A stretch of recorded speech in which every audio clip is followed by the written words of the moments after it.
I think he said it all. I might as well go home.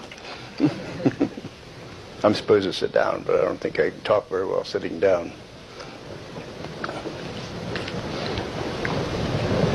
I'm going to begin by inviting questions, because I've talked here before, and I find out that there's always people have a lot of questions, and when I get to give a talk, I don't stop, so they can't interpose their question.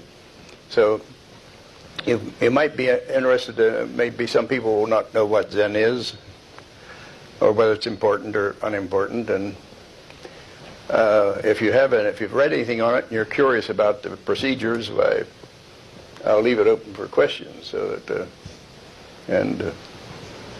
I think it's a good way to communicate. Confrontation is everybody has a conception, and the conception is colored by the family you are born into, the country you're born into, the religion you're practicing, and as a result of that, a lot of fiction sometimes develop, because the majority of people may not agree with you, meaning their attitude is that you're either wrong or they're wrong. So because of that, if a student comes in and he says, I'd like to have the truth, then you find out if he can stand the truth, if he knows what it's about. And the only way you can get him to know what it's about is to question him. And that's confrontation. But you know, a lot of times when you hear about people who go into, and I've talked to friends who've gone to psychologists and counselors, therapists, psychotherapists, there are all kinds of names for them depending on the level of education. Brother, how vulgar you want to be with the names. I didn't say that. This lecture is going to be fun, I can just imagine. One of the things that I always hear them say is that they keep expressing their ideas, and I've heard that the psychologist will say something like, well, how do you feel about that?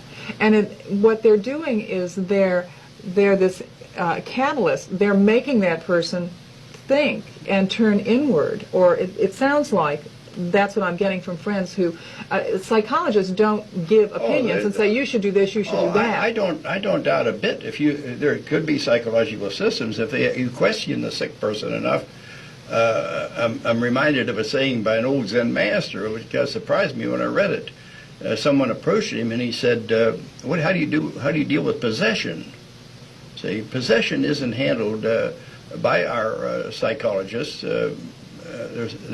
They're frightened by it, I believe. But he said, I challenge it. I keep questioning it. And I mean, you question any consciousness or entity, it will eventually have to answer you or leave. And that's the Zen technique for everything, to bring about the supreme mental state that you need. In other words, what we're doing is 24 hours a day we're wrapped up in not in facts or not in our definition. We don't define ourselves. People don't know who they are. And it seems like it's impossible, because very few people ever find out who they are. In other words, they know they're a body, but they don't know if they have a soul. They're not defined, see? I've read all about the neurotransmitters, and they are not touching it. They are not touching it. The soul is not the brain. Modern psychology says that the brain is all we have, and the brain has reactions, and that's our personality showing itself as brain reactions. You'll find out that's not true. I'm going to open this up. I didn't want to tie up too much time.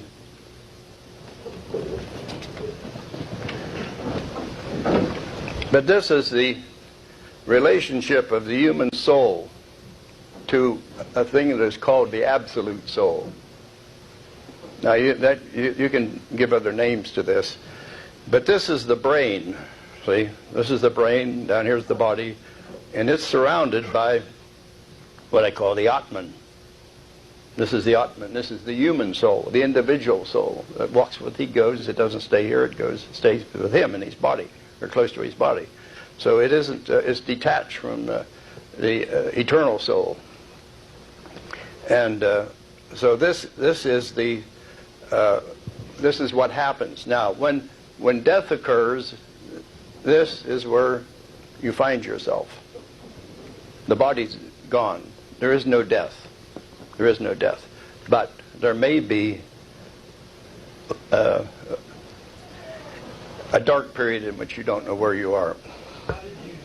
There's only one absolute for the whole human race. There's only one absolute enlightenment.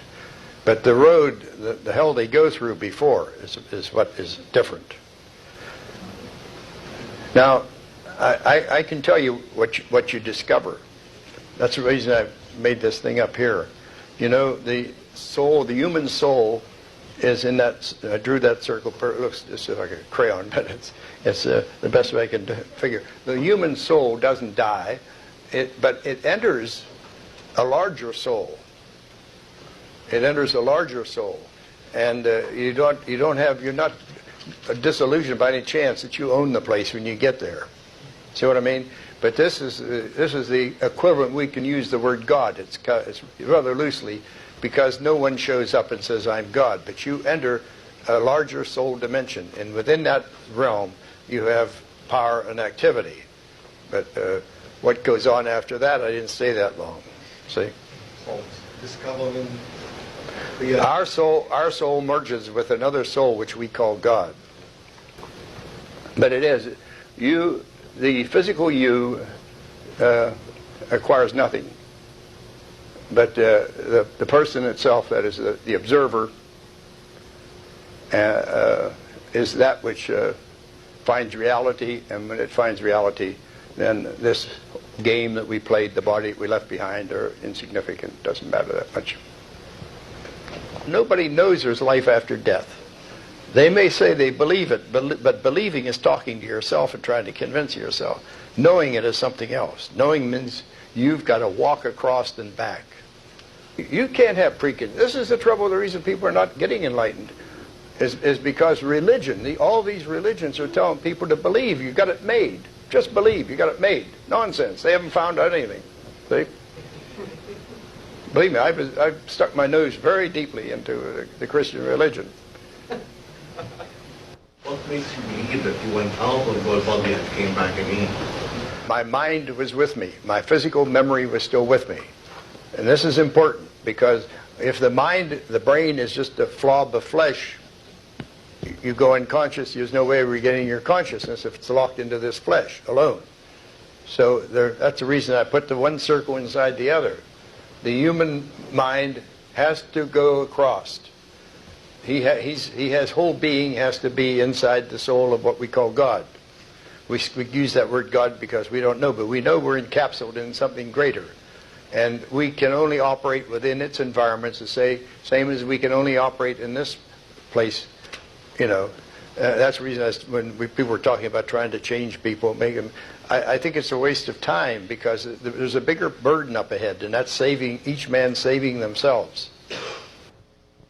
I just decided to use the rest of my life up, and I believe this is a commodity that is so rare that if a person does experience it, they should try to find a few people. There's very few people that go this far.